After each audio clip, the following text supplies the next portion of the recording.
السلام علیکم میرے بہت ہی پیارے ناظرین، میرے پیاروں اور میرے دل کے بہت ہی قریب میرے دوستوں، میری بہنوں، میری بیٹیوں، میں آپ کے پاس روزانہ ایک تھوڑے سے وقت کے لیے ایک تھوڑے سے لفظوں والی ایک آیت جو ہے وہ لے کر آتا ہوں، وہ لکھ کر دے دیتا ہوں، اور لکھنے کے ساتھ ساتھ آپ کو ایک لفظ جو ہے وہ سکھاتا ہوں جتنا مجھے آتا ہے، اور اس کم علمی اور ناقص عقل کے مطابق جو میں جانتا ہوں، میں چاہتا ہوں کہ میرے اندر جو دل میں موجود ہے وہ آپ تک ٹرانسفر کروں، اور ایک صدقہ جاریہ کے طور پر جو ہے وہ علم جو ہے وہ منتقل ہونا چاہیے، جہاں تک ہمارا پیغام ہے وہ پہنچنا چاہیے۔ تو اسی الیکٹرانک میڈیا کے دوش پر اور آپ کے سماعت کے بانوں اور جو ہے مردم کے چشم کے بغور جیسا تک پہنچنے کے لیے ایک ویڈیو جو ہے وہ چھوٹی سی تیار کرتا ہوں۔ تو اس سلسلے میں میری آپ سے بڑی ہی ہمبل، بڑی ہی پیار والی جو ہے درخواست ہے کہ آپ Babar calligraphy and art official YouTube channel and Facebook page جو ہے اس کو فالو بھی کریں، اور اس کو سبسکرائب بھی کریں، اور اس کو شیئر بھی کریں، تاکہ علم پھیلنا چاہیے، علم کی روشنی جو ہے وہ پھیلنے چاہیے، اندھیرے دور ہونے چاہیے، اور ایک آیت جو ہے وہ آپ کو یاد ہونی چاہیے جس کی فلاح جو ہے وہ آپ کو کسی وقت بھی اللہ تعالیٰ کی طرف سے دی جا سکتی ہے۔ آپ کو اگر آج ایک یاد کریں گے ایک آیت، تو 365 دن میں 365 آیتیں آپ کو یاد ہو جائے گی۔ 2 سال میں کتنی یاد ہوں گی، اور اللہ تعالیٰ آپ کی زندگی کرے آپ اسی طرح جو ہے کچھ نہ کچھ تو آپ کے اندر جو ہے وہ اللہ تعالیٰ کا کلام جو ہے وہ موجود ہوگا، جو آپ کے لیے باعث نجات ہوگا۔ لہٰذا آئیے ہم چلتے ہیں لکھنے کی طرف، اور آج کا سبق ہے یہ کل لکھا تھا، تو آج کا سبق ہے یہ حمزہ حمزہ حمزہ، اور پھر یہ، اور پھر بڑی یہ، چھوٹی یہ پھر بڑی یہ، یعنی آج کا لفظ جو ہے ہم لکھیں گے حمزہ کو کیسے لکھتے ہیں، یہ جو ہوتا ہے نا حمزہ، اس کو جو ہے وہ کیسے لکھتے ہیں قرآن میں لکھتے ہیں۔ لہٰذا آئیے تشریف، اور یہ عین کی طرح یہ، اور پھر یہ اس طرح جو ہے وہ آپ حمزہ جو ہے وہ اس کو بنائیں گے، اور لکھنے میں یہ اس طرح آئے گا، آپ نے دیکھا ہوگا یہ،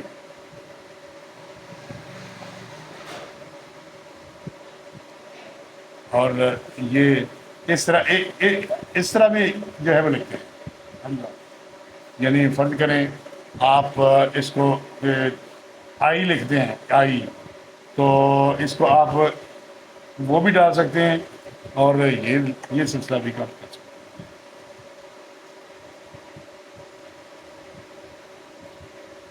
آئی، یہ دیکھیں ٹھیک ہے، اور یہ آئے آؤ، دیکھو آؤ،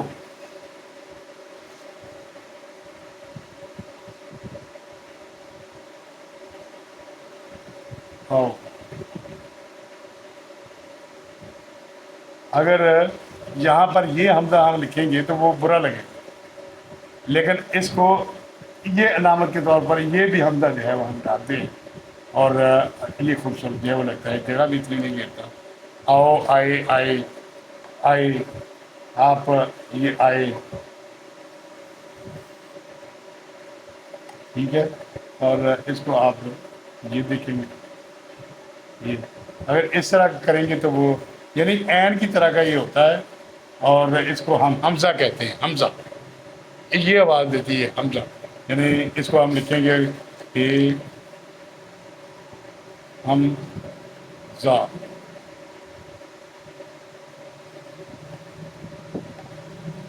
حمزہ، اس کو بولتے ہیں حمزہ، ٹھیک ہے۔ اب جو ہے اب مین تو یہ پوری ہونی چاہیے خطاطی کے حساب سے، لیکن اب دیکھ لیں گے یہ حمزہ لکھا ہے ہم نے، اور ایک اور ٹیکنیکل آپ کو بات بتاؤں کہ یہ جتنی بریک ہوگی، آپ یہ بریک ہوگی وہ پوری، یعنی بریک ہوگی اتنی خوبصورت لگے گی یہ حمزہ، اور یہ دیکھیں یعنی یہ بڑی جو ہے یہ میم اچھی نہیں لگتی، یہ چھوٹی کریں گے تو یہ خوبصورت لگے گی. اور یہ جو ہے میم کا نیچا جو ہے یہ این کے یہ حمزہ بن رہا ہے، یہ این بن رہا ہے. تو یہی سلسلہ ہے. ضروری نہیں کہ میں کت لگا کر آپ کو بتاؤں، وہ کت میں آپ نہیں دیں گے تو بجائے آپ کہیں چھوڑ دیں گے یار یہ کت کام ہم میچ کرتے ہیں، لیکن اسی کو فالو کریں پلیز فالو. یعنی میری یہ ہے کہ میں آپ کو اپنے آپ کے لیول پہ وہی پروفیسر کامیاب ہوتا ہے جو آپ کو آپ کی علم کے مطابق لیول کے مطابق آ کر آپ کو علم سکھائے. وہ آپ سیکھ بھی دیں گے، وہ اگر اپنے علم کے مطابق سکھائے گا تو ساری چیزیں جو ہیں وہ آپ کو سمجھ نہیں آئیں گی. لہٰذا اس کو آپ ایسے لکھیں گے. لہذا اگلا تو ناظرین آج کا لفظ آپ نے دیکھا کہ حمزہ جو ہے وہ کیسے لکھا جاتا ہے، تو وہی حمزہ جو ہے وہ آپ کو لکھ کر دکھایا. تو اب جو ہے وہ اجازت بھی ہونی چاہیے اور آپ اس کا پریکٹس بھی کریں کہ حمزہ جو ہے وہ کیسے لکھا. تو لکھتے رہیں اور اس سے انجوائے کرتے رہیں. اور جب تک اب آج لکھیں گے تو 1 مہینے کے بعد اس کا رزلٹ جو ہے آپ کو ضرور ملے گا. آپ کی شخصیت میں بھی نکھار آئے گا، آپ کے ہاتھ میں بھی نکھار آئے گا، ابھی لکھائی میں بھی نکھار آئے گا. اور اگر اسی وقت آئے گا جب اس کی آپ مشق کریں گے. تو جب مشق آپ کرتے ہیں تو اپنے ذہن کو جو ہے وہ اس میں انہماک سے بالکل منہمک ہو کر اس میں کہتے ہیں نا گہرائی میں غرق ہو کر جو ہے آپ لکھیں تو انشاءاللہ صحیح ہو جائے گا. لہٰذا آج جو ہے وہ اجازت دیجیے. Babar Siddiq Babar calligraphy and art Facebook page اور یوٹیوب چینل کے ساتھ جو ہے آپ کی درازی عمر کے لیے ایک شعر کے ساتھ اختتام کرتے ہیں کہ شعر یہ ہے کہ وہ شعر یہ ہے کہ یوں ہی بس وہ چھوڑ کے مجھ کو، یوں ہی بس وہ چھوڑ کے مجھ کو سب سے ملتا رہتا ہے، جیسے بچہ رکھ لیتا ہے غلط کتابیں بستے. تو غلط کتاب بستے میں نہیں رکھنی چاہیے. اس لیے آپ میرے ساتھ شامل رہیے، انجوائے کیجیے، خوش رہیے، آباد رہیے. السلام علیکم ورحمۃ اللہ وبرکاتہ.